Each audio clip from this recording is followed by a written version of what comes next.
Hey guys, what's up? It's Kyle. It's Kyle here doing a RAW review.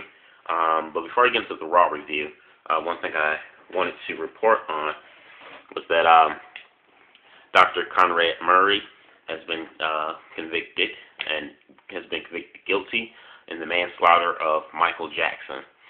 So Dr. Conrad Murray will be serving up to 4 years or more in prison, and right now he's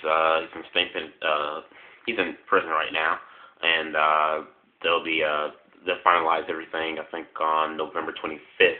That's when they will actually finalize everything. But Conrad Murray is convicted guilty of Michael Jackson's death, and he will be going to prison. Thank God, I've been waiting for this day since June of 2009. Yeah. So on to the RAW review. Show opened up with John Cena talking. I didn't pay much attention to it because I had it on mute. No, seriously, I had it on mute and I was doing something else. The show opened up with John Cena talking. Didn't pay attention to it. But what really got me back in focus into the opening segment was when Awesome Truth came in. Seriously, no doubt. Awesome Truth came out and they made it a little bit more interesting with the promo between John Cena. So they're just talking trash and stuff like that. Afterwards, Zack Ryder comes out and beats up on Truth and Miz from behind, telling them that he's going to be John Cena's tag team partner tonight, whatever. Then after that, we get to the first match, which is, Dolph Ziggler versus John Morrison. This was a good match. It wasn't bad, but it wasn't great either. I don't know, maybe because the majority of the match was kind of one-sided, but it was a good match. And shockingly enough, John Morrison ended up getting a victory over on Dolph Ziggler, which I didn't expect. It kind of shocked me because I expected John Morrison to actually lose, but he did. He got one over on the U.S. champ. So after that, what's the next match that we had? Oh God, I can't even think about it right now. The next match for program that we had. I might be missing something. But fast forwarding, we had a match with Alberto Del Rio versus Kofi Kingston. Del Rio beat Kofi Kingston. That was it. And then after that, CM Punk comes out, and we got into what I thought was a really good segment. I enjoyed it a lot between Punk and Del Rio. And Punk was really, bearing Alberto, telling Alberto, that pretty much telling Alberto that Alberto's one-dimensional. All he's ever talked about since coming to WWE is his destiny to win the Rumble and his destiny to be the champion, and that's all he ever talks about is his destiny. But without that, he has nothing else to say. And that he bet when fans watch on the DVR, they just fast forward him every time he's on the mic because they feel like they aren't missing anything. So I thought that was pretty funny, and also I knew Punk was burying Del Rio. So in a business standpoint, I don't think it was really helping Del Rio. It kind of buried him even more. But it was still funny. Funny, great segment, great stuff. And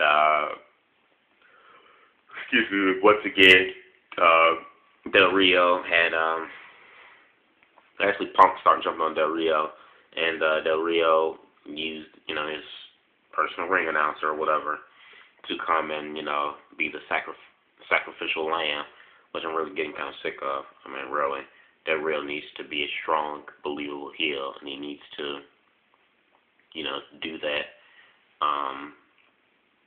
by being his own man and stuff, having this boyfriend do all his dirty work.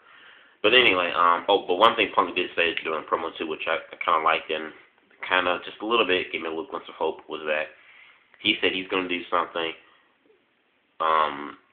that's never been done before, unlike Alberto Del Rio, that at Survivor Series not only is he going to beat Alberto, not only is he going to become the WWE champion, but he's going to do something that Alberto hasn't done, and that's make the WWE championship fun, and I think he said make it mean something.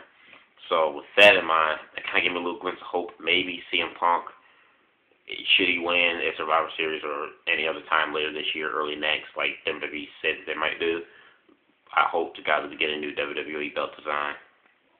When Punk said that, I'm not sure, but hey, it's a little glimpse of hope. After that, we had a match with Dolph Ziggler and Santino Marella. Not Dolph Ziggler, Jack Swagger and Santino Marella.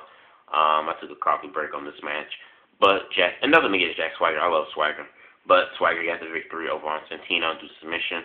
After that, we got to the program. Before that, after the match, before one of the commercials, we saw Kelly in a hot, tight red dress. My God, coming down the hallway, and King is like, coming up next, Kelly's gonna come out and she's gonna show us something she's never done before.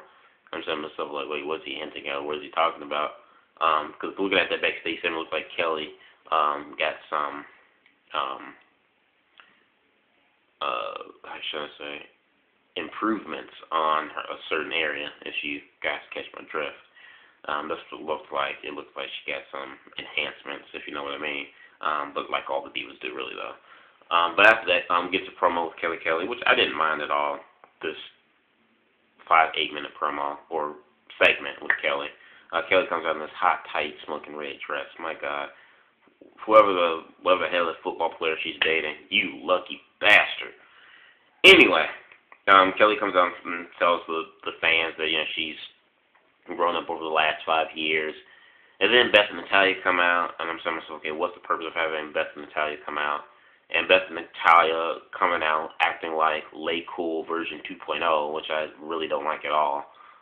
And they're talking about Kelly, this and that and other, and I'm like, this is really pointless having these guys Natalya and Phoenix come out. But what the devil meant for evil, God said he will get some good out of it. And the good to come out of this was that Eve came out. I don't know, Alicia Fox came out, but I'm not studying her. But Eve came out in this awesome, tight, black pair of jeans, showing off her nice shape and everything else in her assets. Looking just really hot, along with Kelly. I mean, my God, you can't get any better than that. Anyway, they scare off the Divas of Doom, and they unveil Kelly's very first front cover of being in front of cover of Maximum magazine. She's sitting there in front of a hot red 2011 or 2012 Chevy Camaro. I mean, my God, that unveiling of that picture was on fire. I mean, really. I mean, that unveiling was hot. I'm not talking about the smoking red color of the Corvette that she was sitting on top of. Not Corvette, but Camaro. But you guys get what I'm saying. The photo looked like it was a little bit photoshopped, but anyway, photoshopped, real, either way, Kelly was good to me. Yeah, so now that I got that out of the way, I'll spend more time on that than I should. We get up to the main event. John Cena and Zack Ryder against Awesome Truth. Well, before that, wait, take it back. Before I get to the main event, I almost forgot one key major thing. Kevin Nash came out. Kevin Nash came back, and Kevin Nash got a promo talking about how back in '95 when Triple H came, you remember Triple H coming out and jeans and a sports jacket, and you remember he should have squashed him then. But Shawn Michaels was like, oh no, this kid is great, his talent, and he gave Triple H a chance. They formed a clique, and after a while, they became best friends. And yeah, he said he got the biggest pop at the Rumble, no doubt, earlier this year. Asked Triple H, how about bringing the clique back together? Triple H said no, and he said, Triple H abandoned me. He abandoned our friendship, and I felt I could do whatever the hell I want whenever I want. So that's why he did what he did 2 weeks ago on Raw on Triple H. So just interesting stuff. For a lot of people who can't stand Kevin Nash, hate groans or moans the thought of him getting into the ring for even 2 minutes. I don't have a problem with it. Kevin Nash is not half the guy he once was, at least in ring ability, but that's not saying much because Kevin Nash is not one of the greatest wrestlers anyway of all time. But whether Nash has the dyed beard and hair, Nash looks fantastic for his age. He really does. To be a 53-year-old guy, Nash looks fit. He looks good. He looks healthy compared to half the guys his age, in the wrestling business. Kevin Nash physically, he looks fantastic, and I've heard stories of Nash say too that he feels fine, feels fantastic. He feels like he can go. So we'll see. But on to the main event match. Like I said, now we have John Cena, Ryder, and against Awesome Truth. This match was alright. It wasn't great, but it wasn't terrible.